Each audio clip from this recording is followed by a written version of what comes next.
Bonjour et bienvenue sur Carnet de guerre. Ce carnet de guerre va traiter du deuxième rapport de bataille du tournoi du 14 décembre qui s'est déroulé au magasin près de chez moi. Ma liste d'armées est toujours la même, vous pouvez la voir sur une des vidéos précédentes. Et je me retrouve confronté à une armée de l'Empire à 1500 points, full cavalerie, excepté un canon. Je sens que je vais quand même passer un sale quart d'heure.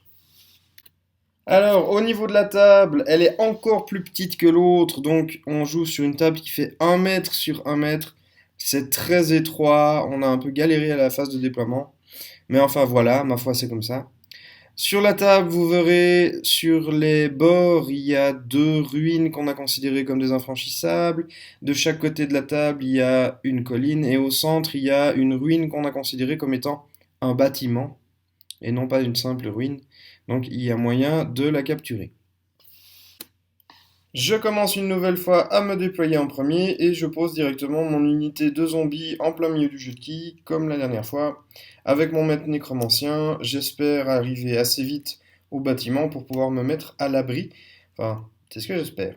Ensuite, j'ai les ghouls qui vont un peu sur la droite avec le nécromancien et un spectre, les gardes des cryptes avec un spectre et la banshee. Les loups funestes entre les deux unités de ghouls et de zombies. Les loups funestes tout à gauche. L'unité de nuée, j'avais pas tellement de place donc j'ai dû les mettre en colonne. Et les aides d'outre-tombe, cette fois-ci, j'espère qu'ils vont faire quelque chose de plus que contre les hauts elfes. Et je les mets pour qu'ils puissent faire un mouvement d'avant-garde assez conséquent. Du côté de mon adversaire, il commence à poser 5 escorteurs, suivi de sa Dead Star qui est composée de 9 Reiksguard, un grand maître sur canasson, un sorcier niveau 2 de la vie. Quand j'ai vu poser ça, j'étais là, mazette, comment je vais faire? Suivi d'un canon, une unité de 10 chevaliers classiques, 5 pistoliers, 3 demi-griffons et 10 chasseurs en éclaireur qui se positionnent tout à gauche de la table. Je gagne le jet pour faire avancer les avant-gardes en premier. Je fais bouger mes loups de droite pour qu'ils fassent en sorte de gêner le mouvement des escorteurs, qu'il ne peut avancer qu'un tout petit peu. Ensuite, mes émissaires d'outre-tombe, je les avance au maximum, mais quand même un petit peu cachés de la ruine. Lui, il doit avoir des gènes elfes parce qu'il recule ses pistoliers. Et je fais avancer ensuite ma deuxième unité de loup funeste pour venir à côté des émissaires au cas où se passerait quelque chose au tour 1. Tour 1, mon adversaire a gagné le jet, c'est lui qui commence. Il déclare une charge avec ses chevaliers sur mes émissaires d'outre-tombe, mais la rate. Il n'avancera que de 2 ou 3 pouces. L'unité de Reiksguard va avancer un tout petit peu, ainsi que les demi-griffons qui vont rester derrière les escorteurs. Phase de magie, mon adversaire fait un double as pour ses dés de magie. Il tente de passer quand même un sang de la terre qui est dissipé. Fin de la phase de magie. Phase de tir, le canon tire sur mes gardes des cryptes, fait un mort. Les escorteurs dézinguent l'unité de loup funeste qui est face à eux. Le reste ne tire pas ou ne fait rien du tout. Premier tour contre vampire, les loups funestes déclarent une charge sur les chasseurs, ils maintiennent et ils tirent, et durant la charge, ils arrivent à me dézinguer un loup. Les 4 autres loups arrivent au corps à corps. Les émissaires d'outre-tombe se positionnent pour pouvoir passer au-dessus d'une unité au tour d'après. La Banshee sort de l'unité de garde des cryptes et avance toute seule. Je positionne un spectre en embuscade derrière une des ruines. Les nuées se reforment. Les zombies et les gardes des cryptes avancent le plus possible pour essayer d'aller chercher quelque chose au contact. Les zombies se cachent par contre derrière la ruine pour essayer au tour d'après de rentrer dedans. Phase de magie, j'arrive à passer une danse macabre qui permet à la Banshee de faire un mouvement de 8 pouces pour aller se mettre entre les deux unités de cavalerie. Durant la phase de tir, la Banshee va tirer sur les chevaliers. J'essaye de tirer sur les chevaliers pour les faire fuir. Et comme ça, ils passeront entre les pistoliers qui auront une chance aussi de fuir. L'unité avec le grand maître étant immunisée à la psychologie, ce sera peut-être moins rentable de crier dessus. J'essaye, je tire, enfin je crie, je fais 3 morts, mais l'unité de cavalerie reste sur place. Phase de corps à corps, les chasseurs qui dans une vie civile devaient être des chasseurs de loups réussissent à me tuer 3 loups funestes. Mes loups funestes ne tuent que 2 chasseurs. De mon côté, il me reste Scooby-Loo, le dernier survivant, et le combat se solde par une égalité. Tour 2 de l'Empire, les chevaliers sans cœur chargent le pauvre Scooby-Loo qui est tout seul. Par contre, l'unité du grand maître n'arrive pas à charger les ghouls et avancera également un tout petit peu. Les pistoliers bougent, les demi-griffons font une reformation pour se positionner face aux émissaires d'outre-tombe qu'ils espèrent pouvoir charger au tour d'après. Phase de magie, je laisse passer un sang de la terre sur l'unité du grand maître et du sorcier, et je dissipe vigueur du printemps pour éviter qu'il ne fasse remonter les chevaliers qui sont morts. Non mais franchement, ces armées qui font monter des unités, c'est franchement dégueulasse. Qui jouerait comme ça, hein? Dites-moi. Phase de tir, les escorteurs arrivent à dézinguer 3 ghouls, les pistoliers arrivent à dézinguer 4 gardes des cryptes, et par contre le canon tire sur les gardes des cryptes, mais visiblement c'est un canon de paintball, il fait 1 pour blesser, et surtout il ne touche qu'une seule figurine. Enfin bref, rien du tout pour le canon. Phase de corps à corps, le pauvre Scooby-Loo se trouve pris en sandwich par une unité de chasseurs, une unité de chevaliers. Enfin bref, vu les statistiques, il y avait très très peu de chances pour que le pauvre petit survive.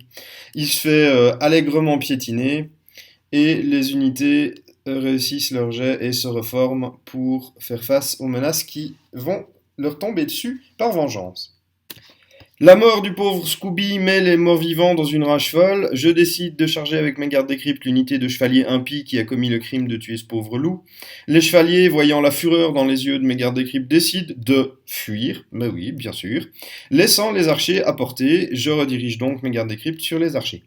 Les émissaires d'outre-tombe décident de charger les pistoliers qui, en toute bonne cavalerie légère, fouent le camp le plus loin possible, traversent l'unité du grand maître, mais comme ça immunisait la psychologie, elle va se poser à côté, mais ne fera pas faire de jet de panique. Mon maître nécromancien, bien décidé à éviter de se faire charger dans tous les sens, prend le bâtiment et j'avance mes nuées. Je ne sais pas pourquoi, à bien réfléchir. J'ai avancé les nuées, mais je me suis dit sans doute à ce moment-là, je vais pouvoir rediriger la grosse unité du grand maître. Ça va être génial, ça va être trop bien. Ouais. Ben voilà. Phase de magie, il n'y a rien qui passe. Phase de tir, ma Banshee a une extinction de voix, donc ça c'est réglé en vitesse. Phase de corps à corps, sans trop de surprise, mes gardes des cryptes arrivent à tuer les vilains chasseurs qui ont massacré ces pauvres loups funestes qui ne leur avaient rien fait. Enfin, presque rien. Tour 3 de l'Empire et déclaration des charges. Une charge de la part de la Reichsgarde sur mes nuées, et une charge malheureusement ratée pour mon adversaire de ses demi-griffons sur mes émissaires d'outre-tombe. Il rallie ses pistoliers, il rallie ses chevaliers, et il se demande s'il va faire bouger ses escorteurs, mais finalement n'en fait rien. Phase de magie, le sorcier de la vie réussit à passer une régénération sur l'unité dans laquelle il est. Phase de tir, les escorteurs tirent sur les ghouls et font un mort.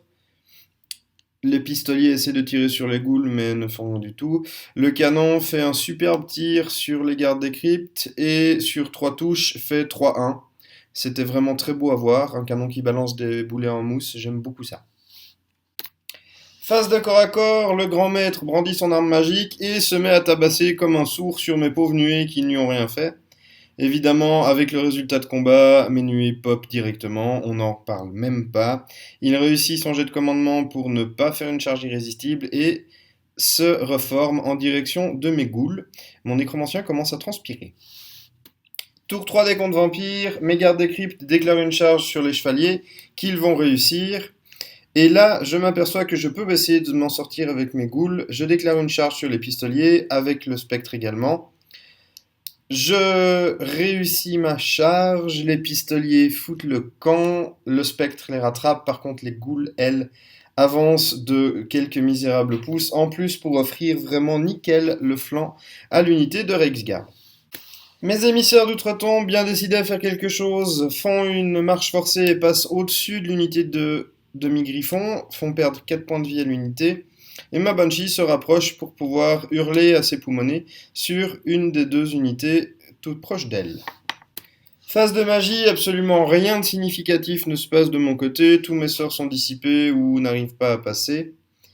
Phase de tir, par contre, la Banshee s'époumonne sur les escorteurs, en tue 4, et le dernier survivant décide de prendre ses jambes à son cou et se tirer le plus vite possible.